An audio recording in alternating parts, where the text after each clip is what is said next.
네, 저는 서울대학교 자연과학대학 지구환경과학부에서 재직하고 있는 박록진 교수라고 합니다. 만나서 반갑습니다. 네. 네, 교수님 강연 내용 중에 탄소 중립 내용이 나와서 기대하신 분들이 많으실 것 같은데요. 오늘 기대해도 될까요? 네, 최선을 다하도록 하겠습니다. 네, 감사합니다. 그러면 이제 기후 변화 대응, 탄소 중립 원하는 미래 가능할까? 강연 들어보도록 하겠습니다. 큰 박수 부탁드립니다.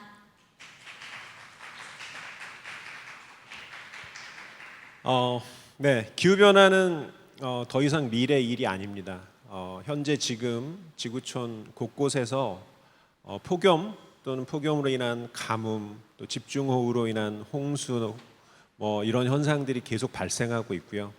또 산불도 훨씬 더 많이 발생하고 있습니다. 그리고 극지역에서는 빙하가 계속 녹고 있고요. 또 해수면 상승 이런 현상들이 또 지구 생태계를 바꾸면서 상당히 큰 위기를 초래하고 있는데요.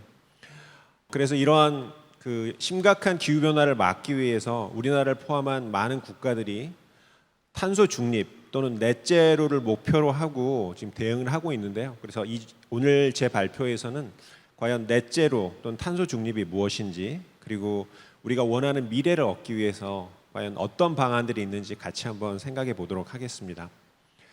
자, 그럼 먼저 전 지구 평균 기온 온도가 어떻게 변화해 왔는지 한번 살펴보도록 하겠습니다. 지금 보고 계시는 자료는 1880년 이후로 지구의 평균 온도가, 그러니까 우리가 살고 있는 지상의 평균 온도가 어떤 식으로 쭉 변해 왔는지 그 변화를 갖다 보여주고 있는 그림인데요. 보시다시피 약 1980년 이후로 지구 온도가 급격하게 상승하고 있는 걸 알 수가 있습니다. 그리고 우리가 산업혁명 전이라고 생각할 수 있는 1880년대 온도에 비해서 현재 2021년 온도는 거의 한 1.1도 정도 이미 상승한 상태입니다.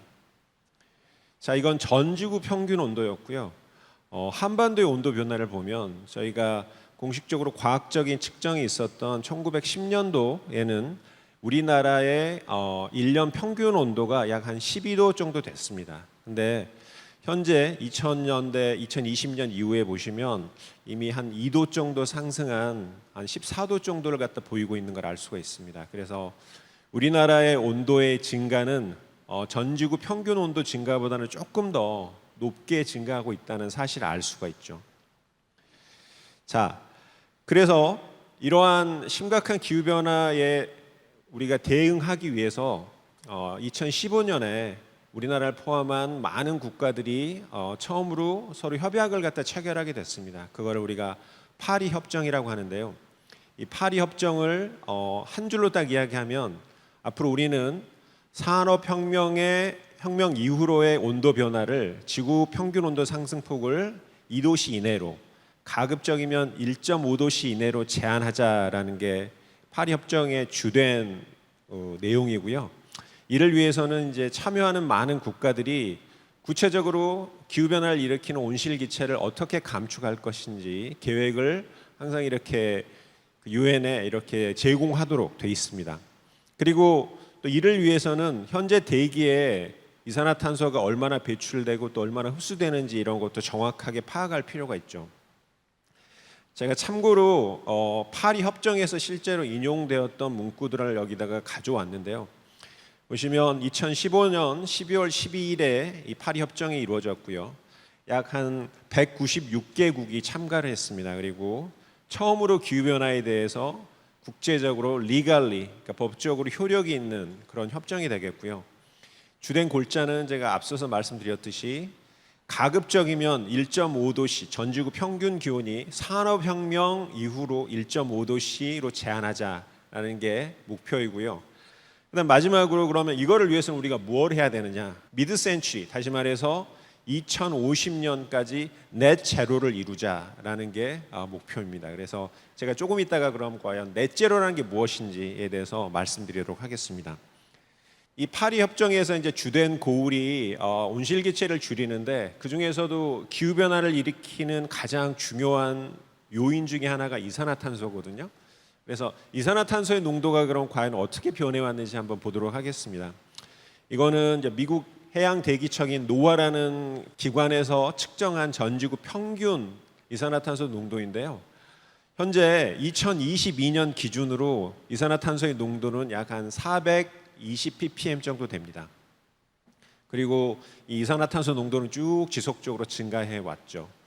그리고 우리가 산업혁명 이전에는 이산화탄소의 농도가 한 290 ppm 정도라고 알고 있거든요. 그래서 이미 130 ppm 정도 증가를 했고요.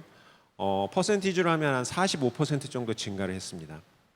그리고 여러분들이 다 알고 계시다시피 이러한 이산화탄소의 증가는 인간이 화석연료를 계속 지속적으로 사용하고 또 그 사용량이 점점 증가했기 때문입니다.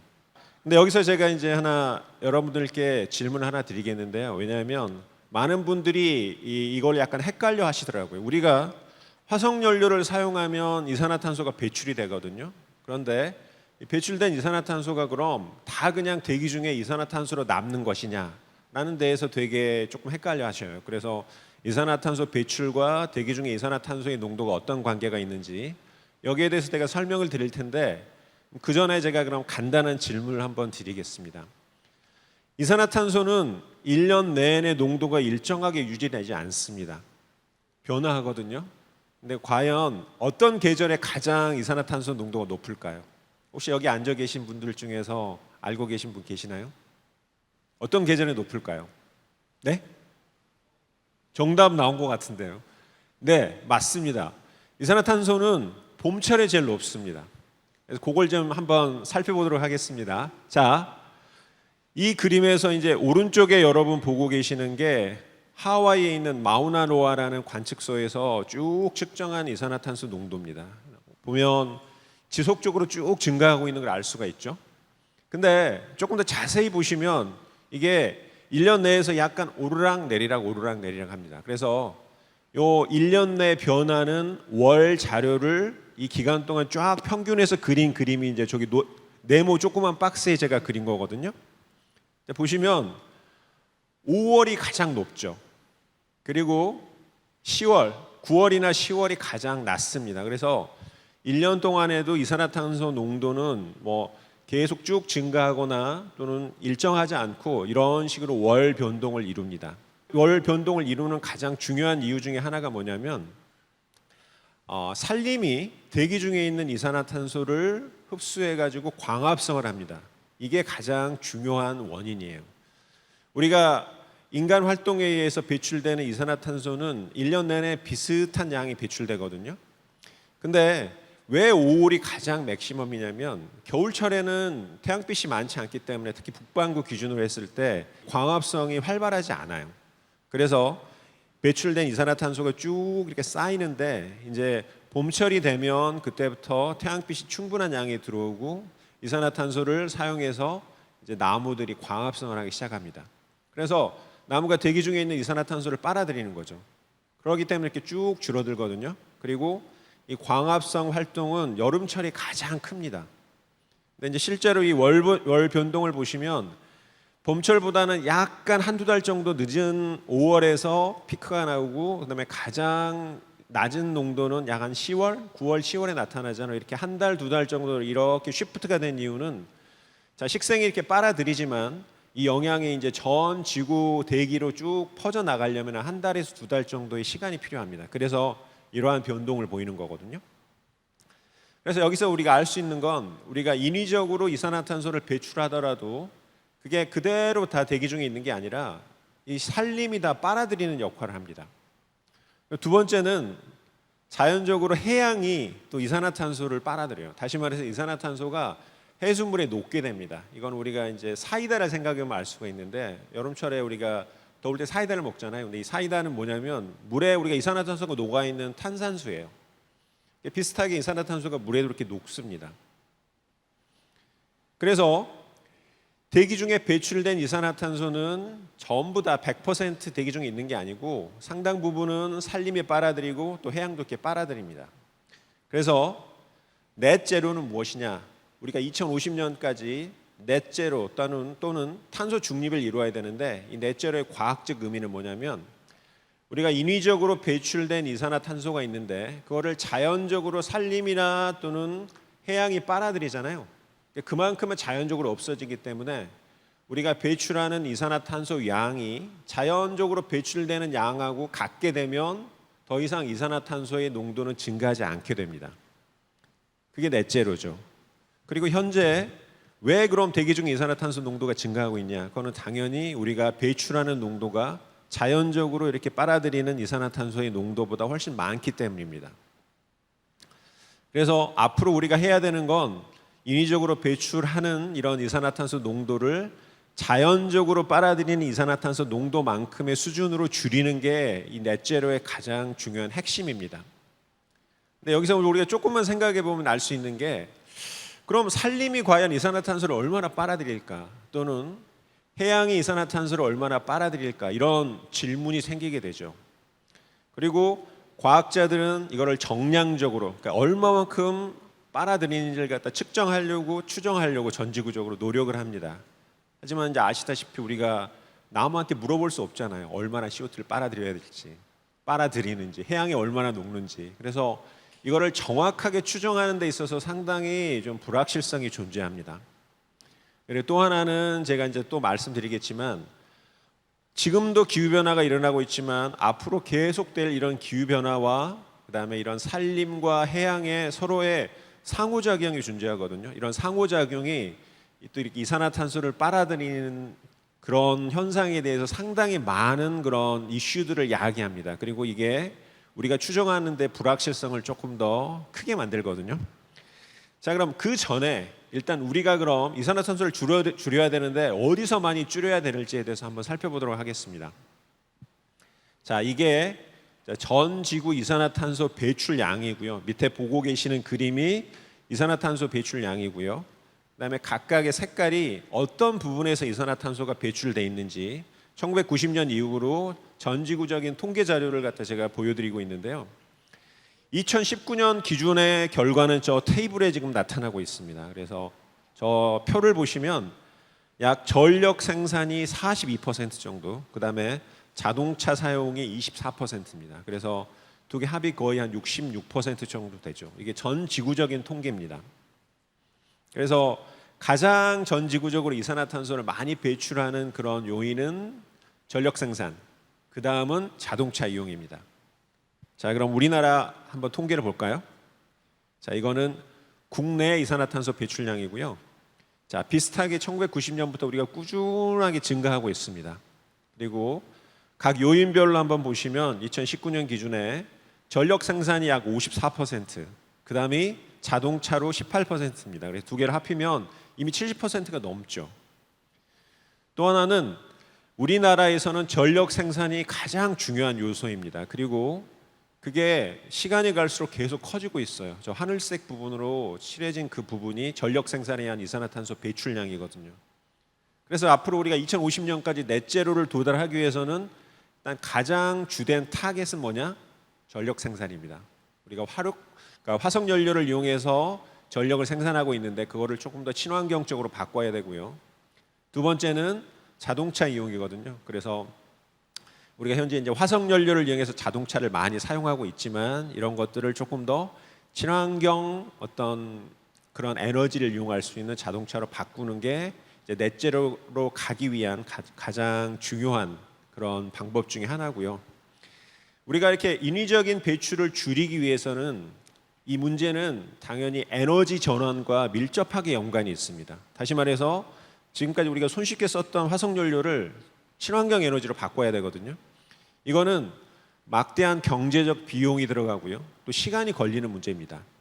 그래서 물론 이런 이산화탄소를 줄이기 위한 화석 연료 사용을 줄이는 노력은 반드시 이루어져야 되지만 또 이것과 동시에 각국에서는 어떤 노력을 하냐면 제가 앞에서 말씀드렸듯이 대기 중에 배출된 이산화탄소는 산림이나 해양에 이렇게 흡수가 된다고 그랬잖아요. 그래서 우리가 나무를 많이 심어가지고 산림을 많이 키우면 또 이산화탄소가 많이 나무에 흡수가 되기 때문에 우리가 줄여야 할 이산화탄소의 양이 줄어들 수 있죠. 자, 두 번째는 해양에서 우리가 또 이산화탄소를 흡수하는 여러 가지 기작들이 있습니다. 물론 물에 녹는 것도 있지만 또 해양에 살고 있는 여러 가지 플랑크톤 같은 식물들, 그런 생물들도 광합성을 하거든요.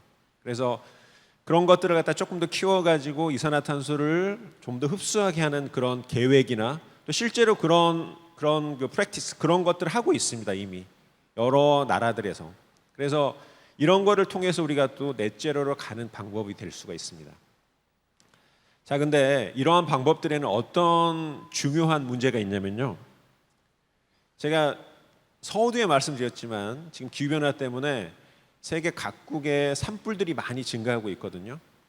최근에 우리가 발간된 IPCC 리포트에 의하면 기후변화로 인한 건조한 기상 조건이 남유럽, 북유라시아, 미국, 호주 등의 산불을 증가시키고 있습니다. 그리고 여러 가지 과학적 연구에서 우리가 기후변화가 일어나면, 다시 말해서 지구온난화가 진행될수록 산불은 훨씬 더 많이 발생할 거다라는 게 어느 정도는 사실로 나타나고 있거든요. 근데 이제 우리가 산불이 일어나면 어떤 현상이 발생하냐면, 지금까지 CO2를 흡수해 가지고 쭉 이렇게 자라왔던 산불 나무들이 고스란히 타게 되면 다시 이산화탄소가 대기 중으로 돌아가게 됩니다. 그러니까 지금까지 우리가 줄여왔던 이산화탄소가 다시 대기 중으로 돌아가서 증가시키는 그런 일들이 발생해요. 자, 그리고 두 번째는 기후변화에서 또 우리가 알 수 있는 그런 현상 중에 하나가 뭐냐면 해수면의 온도가 올라가요. 그래서 이 오른쪽에 보시면 해수면의 온도가 계속 물론 이렇게 업앤다운 하는 이런 자연적인 변동이 있긴 하지만 시간에 따라서 쭉 올라가는 그런 트렌드를 우리가 볼 수가 있죠. 근데 이렇게 해수 온도가 올라가면 어떤 현상이 또 발생하냐면 이산화탄소 관점에서는 이산화탄소가 덜 녹게 돼요. 여러분 여름에 생각해 보시면 냉장고에 있는 시원한 사이다를 밖으로 빼가지고 오랜 시간 놔둔 다음에 우리가 뚜껑을 딱 열게 되면 거품이 엄청 나오죠. 그게 다 이산화탄소가 발생해서 나오는 거거든요. 다시 말해서 이 물에 녹고 안 녹고는 또 온도에 되게 민감하게 반응합니다. 그리고 이런 현상이 실제로 우리가 자연 현상을 갖다가 관찰하면서 또 나타납니다. 자, 혹시 엘니뇨라는 현상을 여러분이 아시는지 모르겠지만 아마 친숙한 단어라고 생각합니다. 엘니뇨는 뭐냐면 태평양, 특히 동태평양의 해수 온도가 갑자기 증가하는 현상이거든요. 이거는 2년에서 5년 주기로 나타나는데, 그래서 과학자들이 해수 온도의 변화를 봤습니다. 이제 밑에 파란색으로 그려놓은 게 해수 온도거든요. 오션 템퍼러처라고 돼 있죠.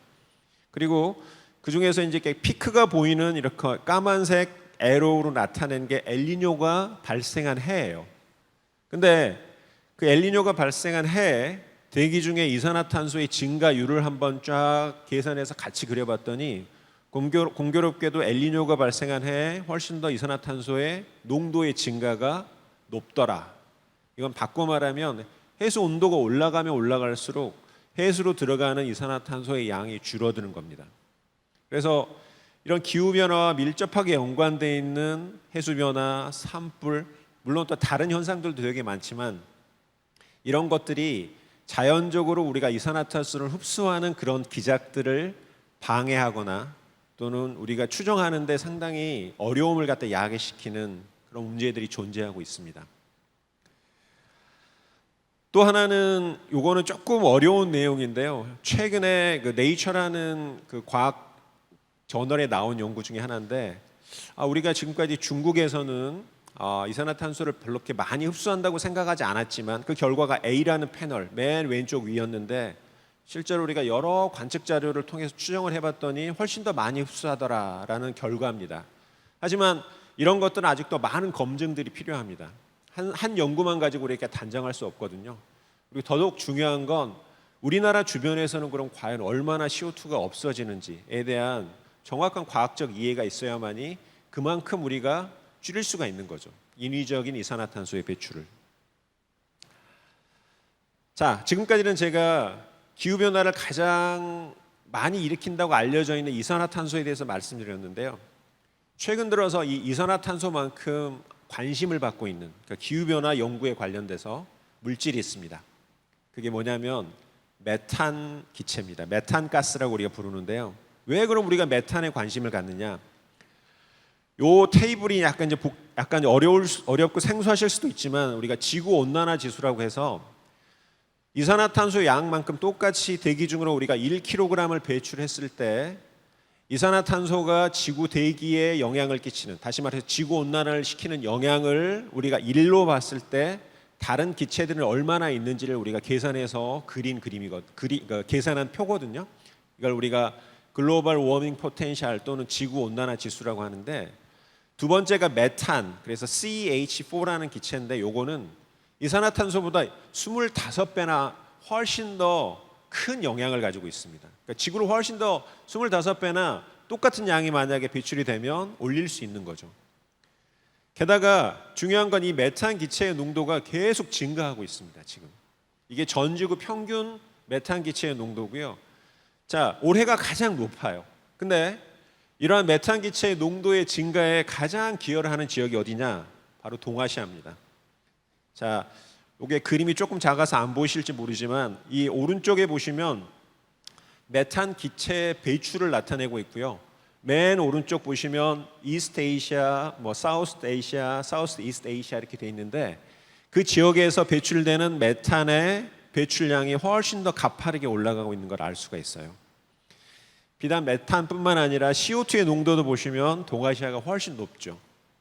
그래서 우리가 조금 더 넷제로나 또는 탄소 중립 또는 기후 변화에 훨씬 더 관심을 가져야 할 이유가 동아시아가 훨씬 더 취약성이 클 수 있다라는 걸 갖다가 알 수가 있습니다. 자, 그리고 마지막으로 이건 조금 복잡하고 어려운 내용일 수도 있지만 우리가 미세먼지라는 게 있잖아요. 여러분 많이 아실 겁니다. 미세먼지가. 근데 미세먼지가 어떤 또 영향을 끼치냐면 햇볕을 산란합니다. 미세먼지가. 그래서 미세먼지는 인간에 직접적으로 영향을 끼치지만 또 햇볕을 산란해서 기후에도 영향을 끼치거든요. 근데 최근 들어서 이제 중국이나 동아시아 여러 나라들이 미세먼지가 해롭기 때문에 농도를 줄이고 있습니다. 그리고 실제로 우리가 이 표에서 보시면 2001년 초반, 그러니까 2000년도 초반에는 미세먼지가 급격하게 늘었지만 최근에 많이 줄고 있거든요. 자, 이런 것들도 지구 기후에 영향을 끼칩니다. 그래서 이런 미세먼지가 실제로는 햇볕을 반사하기 때문에 지구를 좀 차갑게 만들어주는 역할을 하는데, 이 농도가 줄어들면 오히려 온도가 올라가게 되죠. 자, 방금까지 제가 말씀드린 것들은 다 앞으로 변화할 것들입니다. 지금도 변화하고 있고 앞으로 변화할 거고. 그래서 오늘 강의에서 제가 이제 가장 강조해서 말씀드릴 건, 우리가 2050년이 약간 가깝거나 중미래 정도 될 수 있지만 그 가는 와중에 계속 많은 것들이 변화할 겁니다. 산림에 의한 이산화탄소의 흡수, 바다에 의한 흡수, 또 여러 가지 오염물질에 의한 기후변화, 이런 것들을 우리가 면밀하고 정확하게 이해하고 측정할 수 있어야만이 분명히 우리가 원하는 미래에 도달할 겁니다. 그리고 거기에 맞춰서 우리가 이산화탄소를 줄일 수가 있고요. 그래서 과학자들이 여러 가지 관측이나 또는 모델링 이런 걸 이용해서 그런 걸 추정하려고 노력하고 있고요. 또 하나는 우리가 인공위성이라는 걸 갖다 이용해서 또 추정을 하고 측정을 할 수도 있습니다. 최근에 2020년에 우리가 동아시아 환경을 갖다가 측정하기 위해서 제임스라는 인공위성을 갖다 쏘아 올렸고요. 이 기후변화라는 문제는 비단 우리나라 문제가 아니라 동아시아 전체의 문제고요. 또 근처에 있는 중국이랄지 다른 나라에서 배출된 이산화탄소가 당연히 우리나라에도 영향을 끼칩니다. 그래서 이러한 우주에서의 관측이 조금 더 국경을 초월한 그런 측정을 갖다 가능하게 하지 않을까 이렇게 생각을 합니다. 그래서 마지막으로 우리가 넷제로를 통해서 원하는 미래에 도달하기 위해서는 앞으로 국내외 온난화 물질의 배출과 흡수에 대한 정밀한 추정이 필요하고요. 또 지역적으로 기후변화에 민감하게 영향을 끼치는 물질의 변화들, 그 영향에 대한 과학적인 이해를 토대로 해서 앞으로 미래에 우리가 새로운 기후에 도달하는 뉴노멀 기후에 대한 과학적 전망이 필요합니다. 그리고 마지막으로 우리가 넷제로를 통한 원하는 미래가 여러 가지 방법을 통해서 도달할 수 있지만 여러 가지 다양한 예측을 통해서 우리의 최선의 패스웨이가 뭔지를 반드시 알아내야 되고 이거를 실행하는 게 가장 중요하다라는 걸 말씀드리고 싶었습니다. 자, 그럼 이걸로 제 발표를 마치도록 하겠습니다. 감사합니다.